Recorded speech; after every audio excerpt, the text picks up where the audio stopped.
नमस्कार, आपण पाहत आहे भांडा फोड न्यूज. एका दमात भ्रष्टाचारी कोमात. सोशल मीडिया, कर्जबाजारी, गुन्हेगारी, सट्टेबाजी, चोरी, मटका, जुगार, दारू, सावकारशाही, न्यायाच्या प्रतीक्षेत प्रशासन. भांडाफोड न्यूज. एका दमात भ्रष्टाचारी कोमात. 30 लाखाचा खर्च, 15 लाखाचा हुंडा.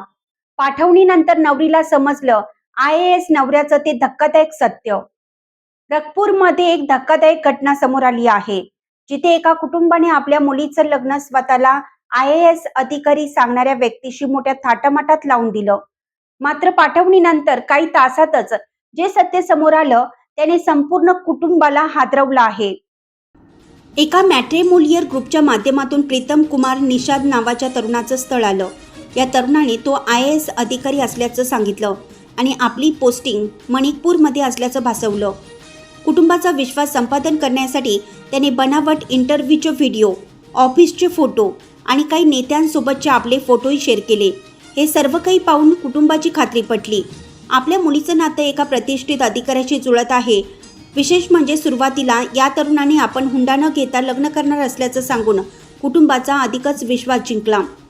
लग्न ठरल्यानंतर तयारी जोरात सुरू झाली.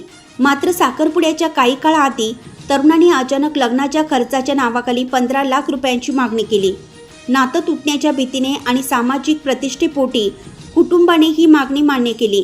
साखरपुड्याच्या दिवशी 10 लाख रुपये रोख देण्यात आले, तर उर्वरित 5 लाख रुपये नंतरच्या कार्यक्रमात देण्यात आले. आपली पोस्टिंग बाहेर असते, त्यामुळे संसाराचं सामान नंतर द्या, असं सांगून त्यांनी कुटुंबाला गाफील ठेवलं.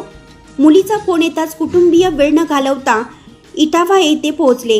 तिथे आरोपीने दिलेल्या पत्त्यावर गेल्यावर त्यांना धक्काच बसला. ज्याला ते IAS अधिकारी समजत होते तो एका छोट्याशा भाड्याच्या खोलीत राहत होता. तिथे कोणतीही सरकारी सुविधा किंवा अधिकाऱ्यांसारखं वातावरण नव्हतं.